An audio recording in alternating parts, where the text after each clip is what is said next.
Welcome to the Be Better broadcast, where we bring you tips and strategies and techniques to help you to live an extraordinary life, to help you to achieve self-mastery, both personally and professionally. And you know that we love to bring you some awesome guests who are experts in each of the 5 key areas of life to help you to lock these lasting changes and results into place for you in your life.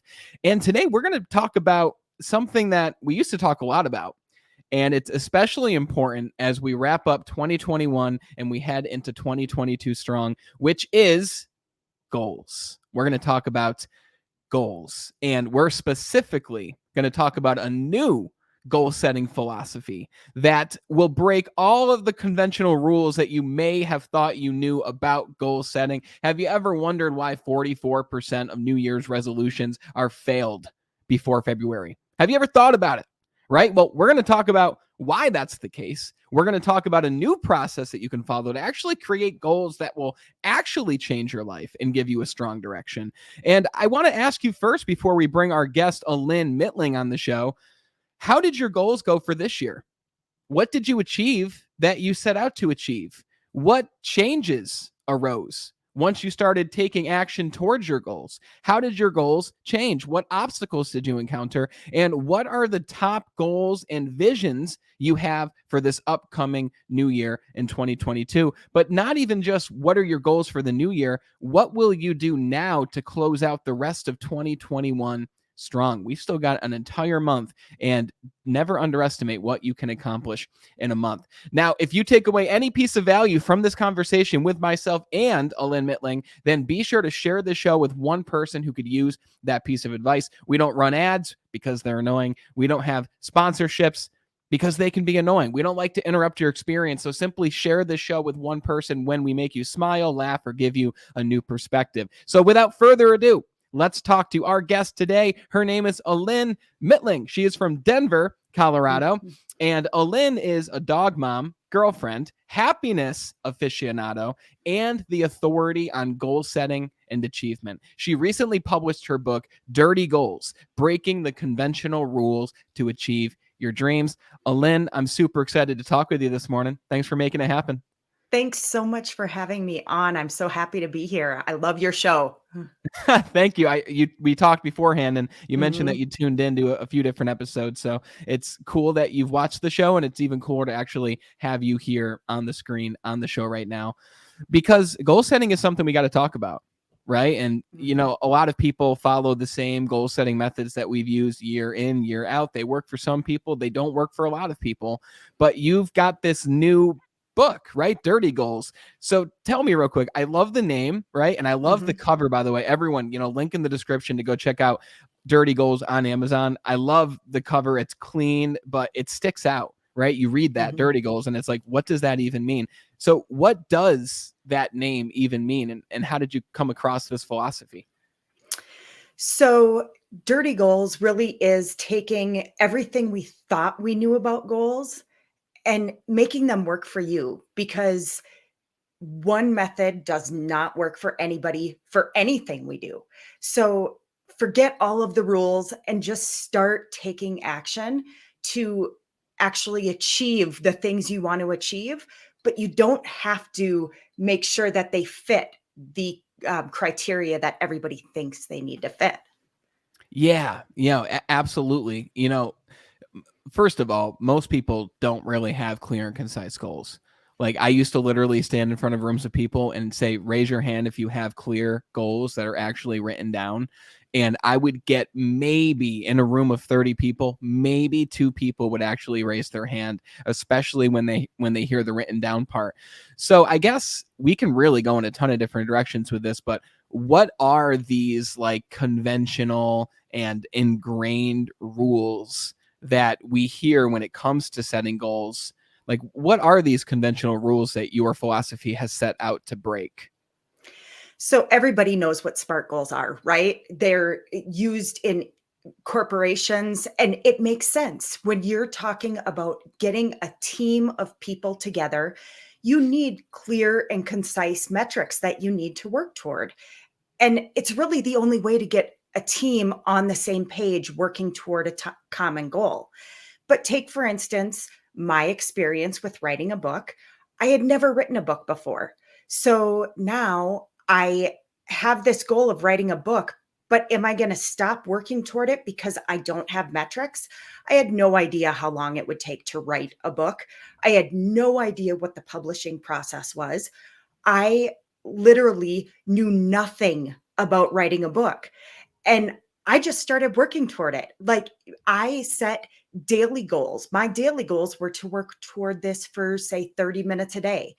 And if I couldn't do it, I didn't beat myself up. And the metrics, if you focus on the metrics and on the outcome, a lot of times you're so focused on something that you can't really internalize information that you're getting to help adjust your goals and make them even better than you imagine they could be when you initially set them. Ooh, I love that. Absolutely love that. So that is what I used to do. I used to have an outcome of, one day I want to speak to thousands of people and I want to host events in giant stadiums and bring a bunch of different experts along. Mhm. And I would constantly just think about the outcome, what I want, the picture of what it is I want.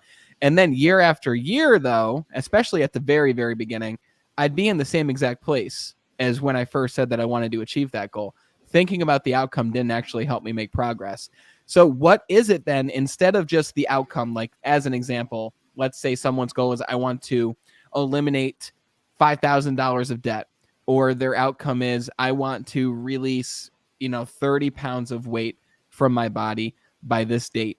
Rather than the outcome, what is more important to focus on once we set this goal? So I'm going to take it back to you talking about writing down your goals.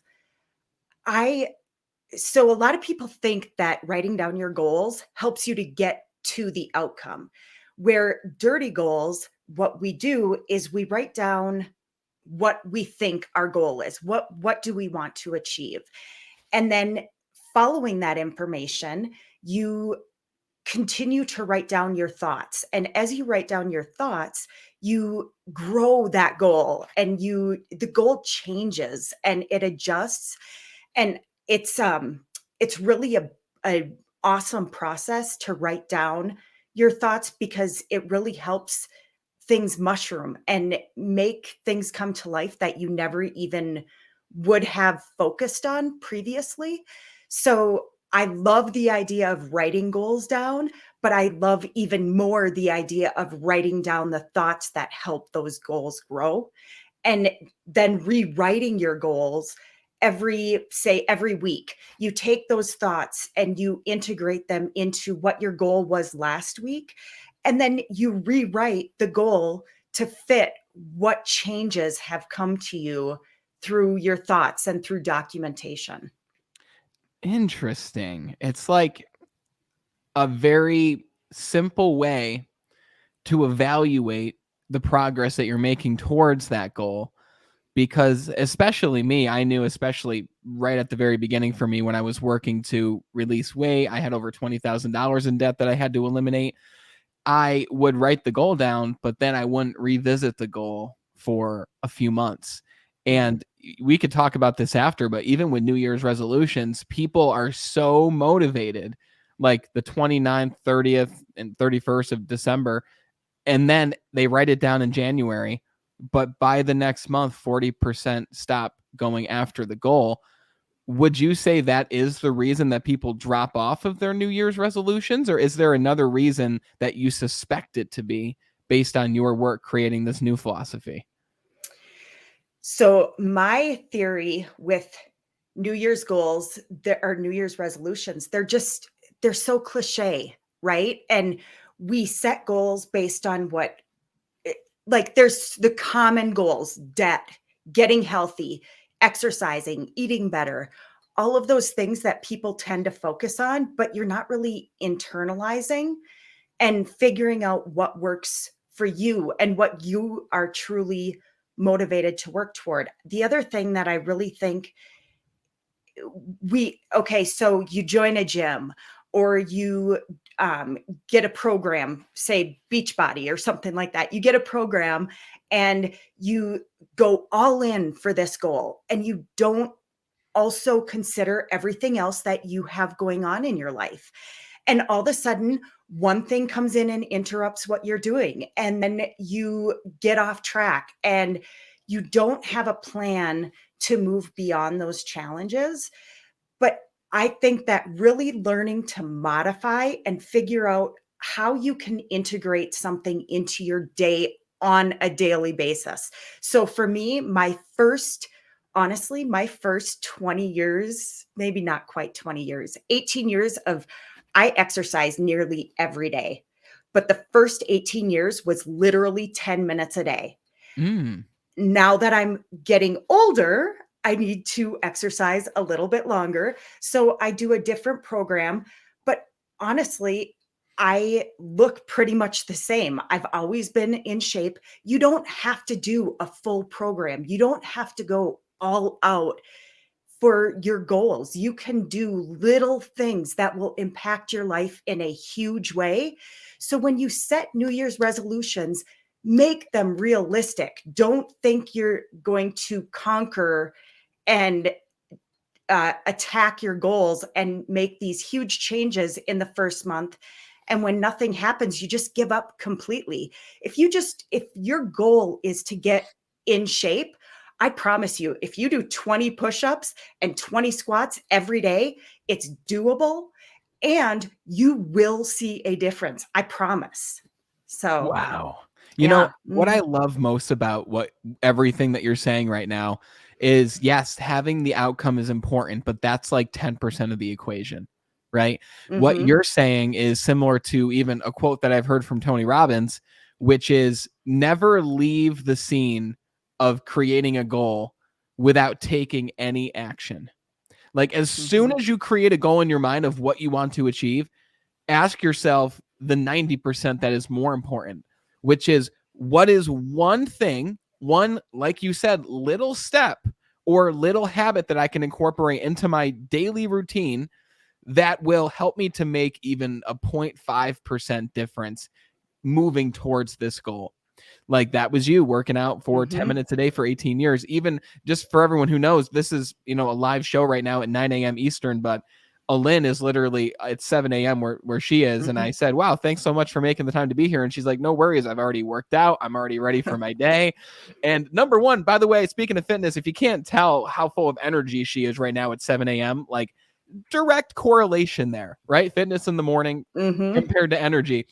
So I want to talk about a couple things. One is the action that you put forth. But second, let's talk about time frame. A lot of people get caught up when it comes to goals because now they're thinking, okay, well, should I set goals to accomplish in the next year? Should I be focusing on the next 5 years, 10 years? Like I know when you said when you wrote the book, when you were writing the book, I should say, you didn't put a time frame on when you wanted the book to be complete. Now, but in your mind, did you have an idea of like at least by this date, I know I will have this book? Like when it comes to time frames, do you believe short term is important, long term, both? Like how does all that work in your philosophy here with Dirty Goals? Yeah, so sorry about my light is acting funny. So really just getting the motivation. Part of the issue is that we think that we need to spend all of this time or we need to have an end date, but once you start taking action, it's funny, it's so hard right away. Like it's like, oh, I know I should, and you just don't. Unfortunately, most of us don't take action on the things we want to do. But once I set the goal of 30 minutes a day and I started working toward it, it's motivating. Like you see that you've accomplished, oh my gosh, I wrote a whole chapter in 2 hours and I feel really good about what I've come up with. And then you're motivated to do it the next day because you know it's repeatable. You know you've done it. You know you can do it again. But if you lose that place, it's really hard to get back into it. So taking the first action is hard. I Before I wrote this book, it's funny because I would spend all this time playing with my dog. I still play with my dogs all the time. My dogs are the most spoiled dogs on the face of the planet. Probably get 2 hours of ball throwing a day, right? So I still spend time doing all those other things, but you have no idea how much wasted time we have in a day. And when you're doing things that motivate you, that are working toward building yourself and toward making a better version of you, like, you look forward to doing that instead of sitting down and having some screen time or TV time. We all need that stuff, right? I don't, it's not completely gone from my schedule, from my day, but I still spend time, or I'd rather spend my time writing or working toward my goals, because once you start doing it, it feels so good on like accomplishing something. It's just amazing. You really are building up that confidence at the Yeah. same time, but not even just building up that confidence. It sounds like you're finding what truly fills you with that feeling of joy, right? You're Mhm. finding that thing that when you do this thing, you get yourself into that state of flow. And I'm sure it took you some time to really find what that thing was that put you into that state of flow. Mhm. But it reminds me of what another guest on the show, Jacob Craig, who he's probably going to come on the show again soon. He talks about, to build confidence, you have to do the reps. And when it comes to doing the reps, it comes to reps is the acronym. So R is you have to reflect on your Mhm. goals, reflect on what it is you want. Then the E is educate. Now that you've reflected, okay, I want to eliminate this debt. Now you actually read a book on finances, right? For me, it was Total Money Makeover. I read by Dave Ramsey. And Mhm. I know that you talk a lot about financial goals too, which it's so important because most people are in debt, right? And most of those people don't know how to get out of debt. They just think it's something they have to live with. Most people weren't taught how to make money, how to earn money, how to invest it, how to get rid of debt, any of those things, how to even use debt. So you've got to reflect, educate yourself on the topic, and then the P is the most important. You got to practice. You've got to Mhm. do one thing every single day in order to make progress towards whatever that goal is. And by doing the reps, you build confidence, and it's a never-ending loop. The more confidence you build, the more progress you make towards that goal. With you personally now, when you create a goal, do you create an action plan right away? Like, do you even go so far as to put it in your calendar? Like, what does goal setting and productivity and how those things go together, like, what does that look like for you personally? So I would love to say that I make a plan, and I do make my plan is super general. I love to-do lists. They are just so rewarding, and you really feel and can actually see how much you've accomplished during the day. It's awesome. So, yes, I have a plan. My plan is in the form of a to-do list, and I do have some longer term items that I'm working toward. Um, that I also keep on a to-do list, and I just carry that forward from day to day and week to week. But really, it's just like you said, it's doing one thing every day. If you do one thing, you're still working toward your goal, even if it takes you 5 minutes. You're still building, you're still creating that momentum, and you're still working toward making yourself better. Yeah, I remember someone I listened to, I forgot who it was, they said something similar. They're like, if you don't have 10 minutes to give to yourself each day to work towards your goals, then you don't have a life. We Mhm. all have 10 minutes, whether you've got children, whether you've got a full-time job and you're building a business, a family you're growing, anything, you've got the 10 minutes. It's simply making it a priority in your own Mhm. mind, making it a priority on your list. Do you actually physically like write down a to-do list every morning, or do you do it weekly? Like, what does that physically look like for you? Because I'm sure a lot of people out there will resonate with what you specifically do. What is that? So I just keep a notebook next to Mhm. my computer, and I jot things down, and I have to keep flipping back because I also keep notes on the same place. So I really actually am working toward building something that's a little more efficient for me. Because going back, like, you miss things, right? So I'm working on building something that's a little more efficient for me. And when I do build it, I am going to share it on my website so people can look forward to that. Please do. Yeah, you could even take that once you figure out what works, make it into like a template, and then like give it to people as a free download. So that way they can literally Absolutely. just download your template, right? And that way they can keep up with everything you're doing too, which is very cool. Personally, like I have something that's worked for me for many years is and I got this from my boss years ago. He was like probably the most productive person I've ever met. But let me see if I can show this here. So I've got my home screen of my phone here. Mm-hmm. And then when I swipe over, wrong way. When I swipe over, I have this like to-do list widget on the front of my phone. And I know iPhones do the same thing now too, but you can't read it. But I've got like 5 things in here that I'm committed to accomplish within the next like few days, maybe the next week. So whenever anything changes, I call it my success list. I'll just swipe over on my phone. I'll keep track every morning after the 30 minutes that I don't touch my phone. I'll pick up my phone, I'll look at my calendar, and I look at my success list to see what my priorities are. It refocuses me. I also have journals and all the other things. I do like weekly reviews, quarterly reviews. But, I think the biggest thing to take away from this part here is 2 things. Number 1, you've got to evaluate the progress that you've made. Mm-hmm. You have to evaluate the steps that you are taking. And that evaluation can simply be, like you said, when you move things forward on your to-do list, you can think to yourself, wow, I actually did a few things yesterday that moved me closer to this, or I did a few things this week that maybe has even changed the goal slightly or changed the way that I'm going about the goal. I like how you said you didn't know how you were going to write the book. All you knew was you were going to put away 30 minutes every single day as often as possible in order to write the book. You didn't create a deadline. You created an action plan, which is so powerful. Now, what would you say is the biggest mistake that most people make? And the mistake can't be they don't create goals at all, because that's probably the biggest mistake. They just don't create them. Those who do create goals, but it's just not working for them, what would you say is the greatest mistake and the greatest place they fall short? For sure. One thing is relevance. So people don't really take the time to get to know themselves.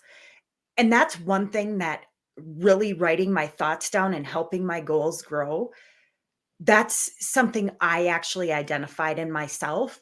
I didn't realize that I didn't really know myself. And I have now learned who I am. I have learned how to not set goals that everybody else is setting. I know how to look within me and find what really sparks interest in me and what drives me forward. So I really think, first of all, it is definitely finding things that are relevant to you. And then the second thing is just making sure that you modify things to fit into your life. Because if you try to do things the way somebody else does them, it's not authentic to you, and you're not going to carry forward because it doesn't fit into your life. So find a way to make things work for you. Don't just pass something off like meditation. I have a love-hate relationship with meditation. So when I originally thought, like, I knew that it was really good and it was really relaxing and it really helped you to reset, but I just can't do it. I still can't do it for longer than a minute unless I have a migraine. If I have a migraine, I can do it longer. But that being said, I've realized that meditation doesn't have to be something that you sit down and you have to be sitting and your mind has to be clear. That's not meditation. Meditation is, I love your kitty. I know, he always jumps up here.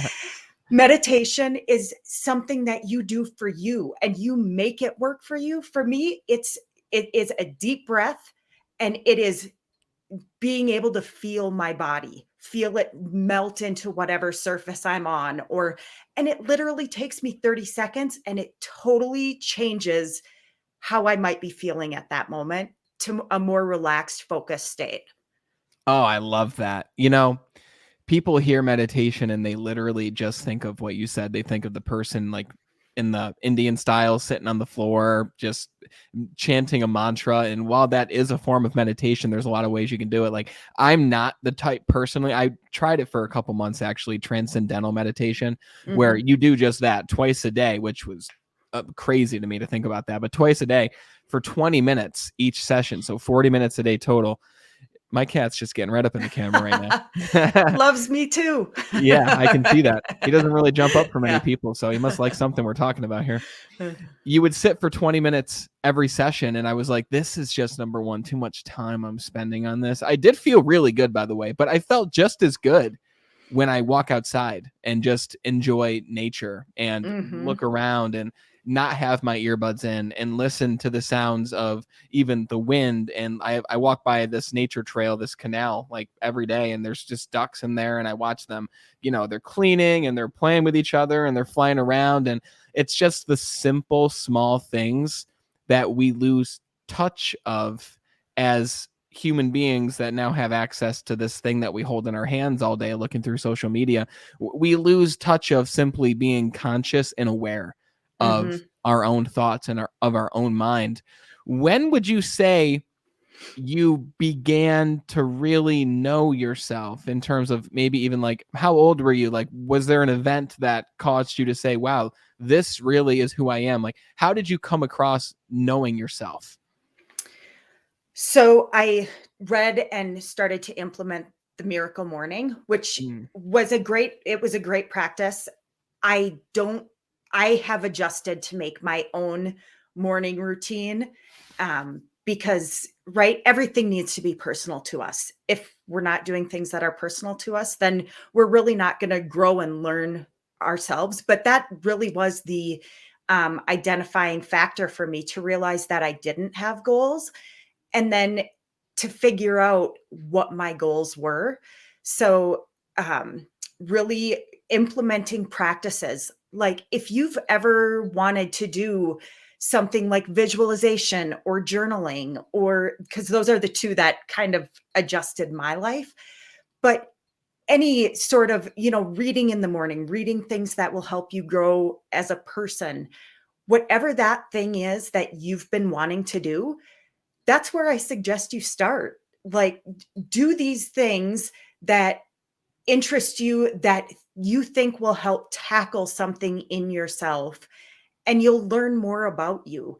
And maybe you'll learn that you don't like it and that it didn't work for you, but maybe you'll find a way that it does work and that you can fit it into your life. A common one is visualization, right? People, it's really hard to focus and visualize. So people create vision boards, and there's all different sorts of vision boards. But that's kind of a way that you can look at it, as modifying something to fit to work with what works for you mentally. I like that too, because you didn't just try to create your own thing from scratch, which, listen, there's no like foul in that. Like, that's cool. If you do that and you find something that works for you, that's constructive at the same time, right? It's not like waking up and eating a piece of birthday cake as soon as you wake up. Like, it might feel good in the moment, but that's not going to work for you sustainably long term. I like how you said you took a process, which was the Miracle Morning, which, by the way, awesome book. I read it a long time ago. I think it's by Hal Elrod, and he gives several different things that you can incorporate into your morning.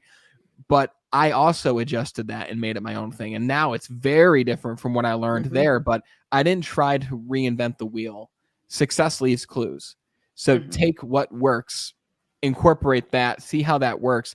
I think the main thing here is for those out there who are like, I'm not seeing the results that I want in life. Okay, well, it's great that you've seen that. It's great that you're now aware of that. Now it's time to change what you're doing to get a different result. So maybe try changing up what you do in the morning, right? I asked you how you came about knowing yourself, and you said, well, it's when I tried this. The reality is you tried different things, and now that's led you to where you are. But who knows if you'd be here if you didn't try and start there and start adjusting for what made the most sense for you. Now, with goals, is there one specific area that you recommend people to focus on that impacts all the other areas? And if so, what is that? Yeah. So the one biggest thing, the way I came to this, I am trying to develop courses that go along with the books, right? When we actually do things to implement the things we learn, we're more likely to carry those things forward.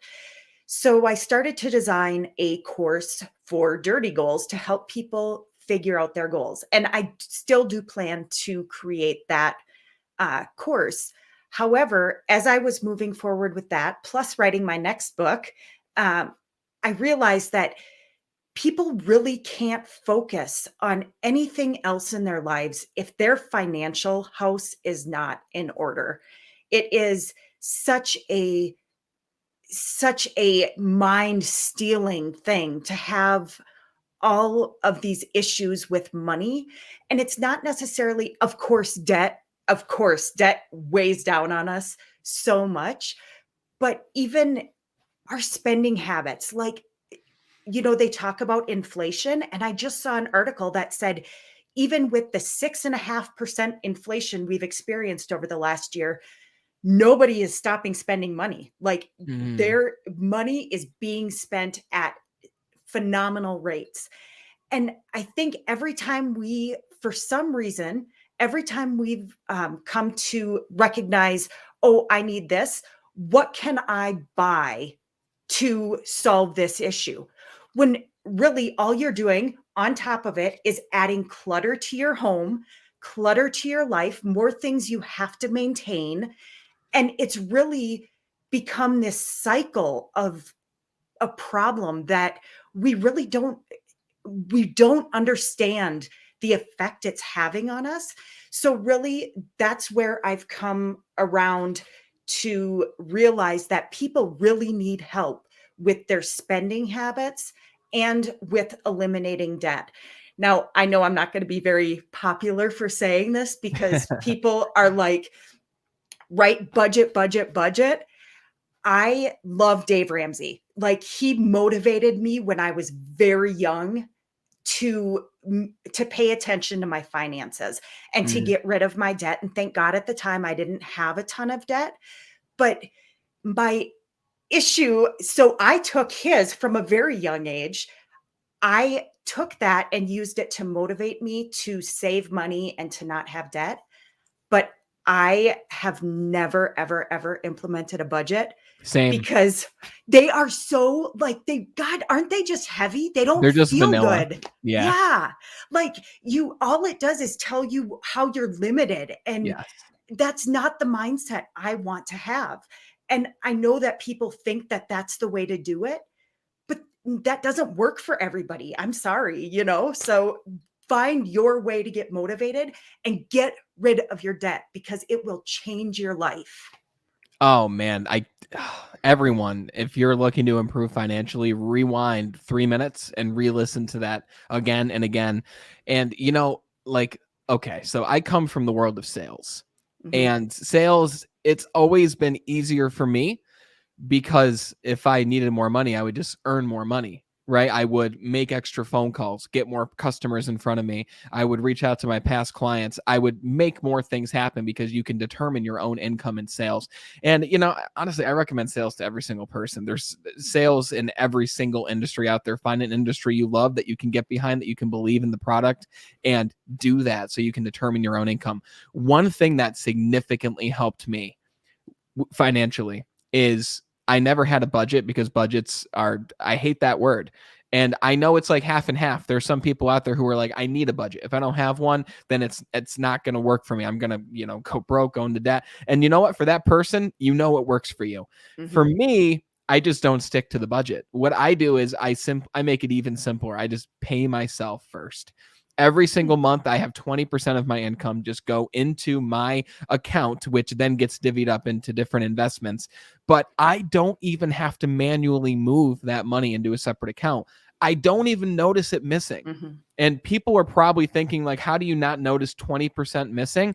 Well, when you look at your paycheck, you don't think about the 30% that the government took from you, right? You pay your taxes without having to Mhm. manually, unless you're a business owner, manually pay your taxes, right? So it's the same thing. Just imagine that you're putting a tax on yourself for your own future, right? For your investments. I've found that works best for me, but I know it's different for everyone. Is there a specific financial strategy that, like, what works best for you? And what do you normally, is there like a universal thing financially that you do recommend for everybody, or is it truly personal for every single person? It's 100% personal. Um, nothing nothing that motivates one person is going to motivate the other person the exact same way.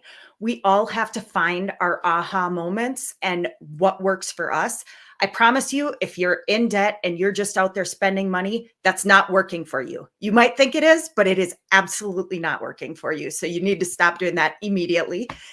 But I really think that, okay, so for me, what works for my budgeting is I know what I have for my expenses. I have my, obviously my retirement come out automatically. And then I have all my expenses paid. And then I know what I have left to pay for the month. And when I'm going to make a purchase, I ask myself a series of questions. And those questions, like, have I made this similar purchase in the past? Like, do I have clothes sitting in my closet that still have tags on them? If so, I absolutely cannot buy more clothes until those are being worn. And you start to find that you really don't find the value when you start to look at each of these purchases and you say, do I really need this? Do I have a history of purchasing this thing and it sits in my closet, or it sits, like an exercise equipment that you just use as a hanger, right? It's it's a total waste of money, and that money would be doing so much for us mentally if we were saving it instead, because financial security provides so much to our lives and improves our relationships. It improves our jobs.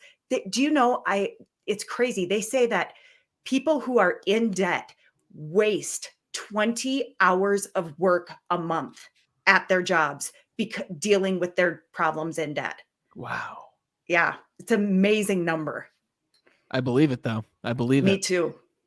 And I think for most people, if I had to guess, just from all the people that I've worked with, you believe finances is like the number one area for most people. I'd have to agree, and I can't disagree. I'd agree with that partly. Like you said, it depends on most people, and I know Mhm. that's exactly what you mean as well. And for me, like, I was doing well financially. I was earning the money back then when I first started creating goals, because I had a great sales job, but I was still in debt. But finances weren't the top area for me to focus on. Fitness was the top area for me, Mhm. because I would literally look in the mirror and I was unhappy with who I saw, and I would judge myself, and I had extremely low self-esteem, very low self-worth. None of my clothes were fitting. I had to go buy bigger suits, and it got to the point where I realized something had to change here. And this is, I think, where the disconnect is for a lot of people. Like what you said earlier, stop focusing on what you need to buy in order to solve a problem. We say, okay, well, we need the gym membership. Okay, now that we have the gym membership, we can't just wear like our sweatpants in there. We need to get all the gym clothes, and we need to get Under Armour. And well, obviously everyone's wearing this, so this is the best one. I need to get Jordans, or I need to get Nikes, or whatever. Mhm. And now we've spent $500 before we've even taken a step towards that goal. It's like, no, set the goal and then go outside and run. Like, just go run and sweat and feel like completely out of breath and defeated. And then you'll feel amazing after that, because you've actually taken a step and you haven't spent any money. Right? No, It's like that absolutely. action is so important. And you've even said, like, listen, I've been fit for over 18 years, Mhm. right? But most people aren't. And I think, I don't have the stats here, but it's a quick Google search. Most people are not in shape, and No. it completely affects their energy. It affects their relationships. It affects the way they feel about themselves. I found that most people, fitness is the number one area of focus that will get the greatest results in every other area. At least it was for me. And I think it's Mhm. interesting to me, and it's fascinating to me, but it makes sense, obviously, how we each have our own most important area based on what was important in our own life. Oh yeah, right? And totally.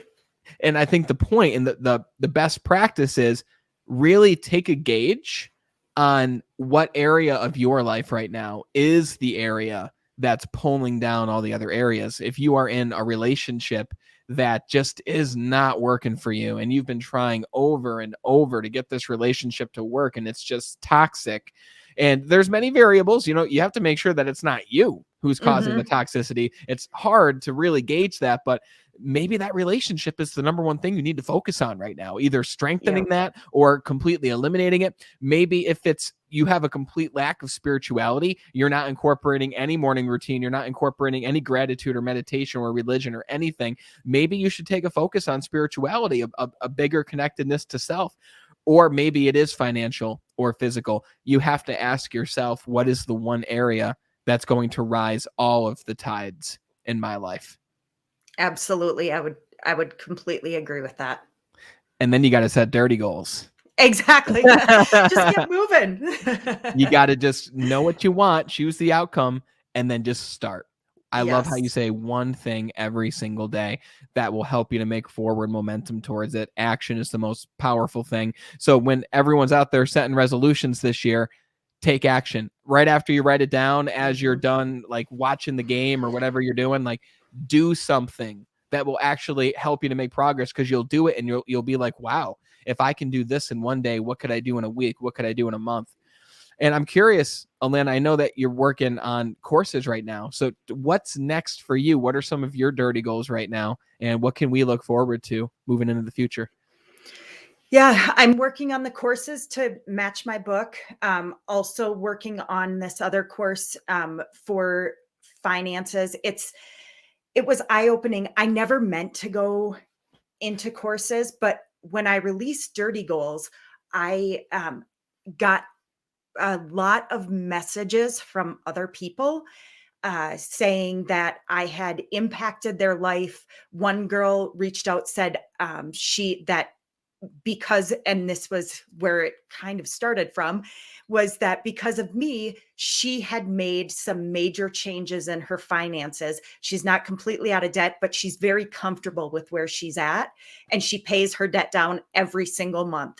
So that was really eye-opening. I had another girl reach out to me and tell me that after school, I had gone to school with this girl. She had said she exercises every day, and it was because of me and our relationship and things that she had learned from me at that point.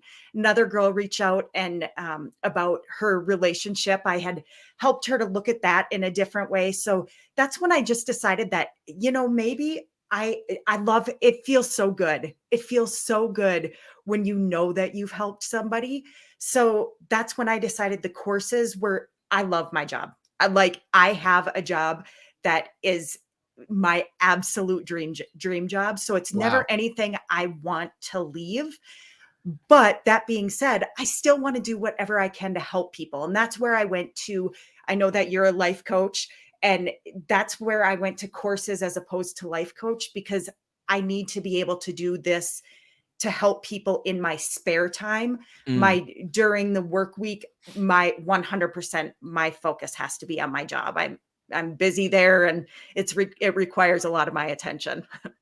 I hear that. I respect the fact that you are working a full-time job and you are operating your business for the full intention of not replacing your full-time job, but you're truly practicing your purpose and you're truly doing what fills you up, which is getting these awesome messages from people who say, you've helped me so much financially, you've helped me so much to incorporate fitness. And while we get that in our job, it sounds like you've also aligned your purpose with your job, which a lot of people could, I feel, align their purpose with their job. They just have to figure out what that purpose is. But I commend you for doing that with your role with the company, but also for yourself, because believe me, I know how much it takes to run a business while working a job and creating courses and all those things. And I've taken a lot of courses myself, and I'm really excited to take a look at your course once it releases. And I'm really excited to see where you go, Alyn. It's super cool. So I'm curious, where can we follow you in order to stay up to date with everything that you're launching and releasing, and to stay tuned in with you? So I am on Facebook and Instagram. My book is available only on Amazon. I also have an author page there, so you can see the upcoming book, hopefully April timeframe. And then my website is getting a revamp and should be up within the next month. And that's at alynmitlyng.com. I love it. Awesome. Very cool. I'm going to have links to everything in the description to go check out Dirty Goals on Amazon, to go check out Alyn's Facebook, her Instagram, as well as your website once it is ready to rock and roll. Alyn, this has been an awesome conversation about goals and creating a plan for the future and productivity. And it's been an incredible way to start the day. So thank you very much for that. And thank you for joining us on the Be Better broadcast. Thank you so much for your time. And thank you for this show. It's been really impactful in my life. It's my pleasure. I love hearing that. Thank you. What a conversation, talking about how to end 2021 strong, start 2022 with a vision for what it is you want to accomplish, but not just words written down on paper, but actual action steps placed behind those words that will actually create lasting change and that will actually create forward momentum for you. Again, you can get all the links to Alyn Mitling's resources and her book in the description. Her book, Dirty Goals, is on Amazon. Go grab a copy. Let this be the way that you wrap up this year and start next year strong. And just wait and see how much you accomplish this following year. Imagine accomplishing more this following year than you did in the last 5 years. Not for just the sake of accomplishing a goal, but for the sake of that feeling of making forward and continuous progress. Because truly, progress and growth is what happiness really is. Thank you so much. I hope you got a ton of value from the show. Be sure to share this with one friend if you took anything away. And until we talk again next time, continue to be better.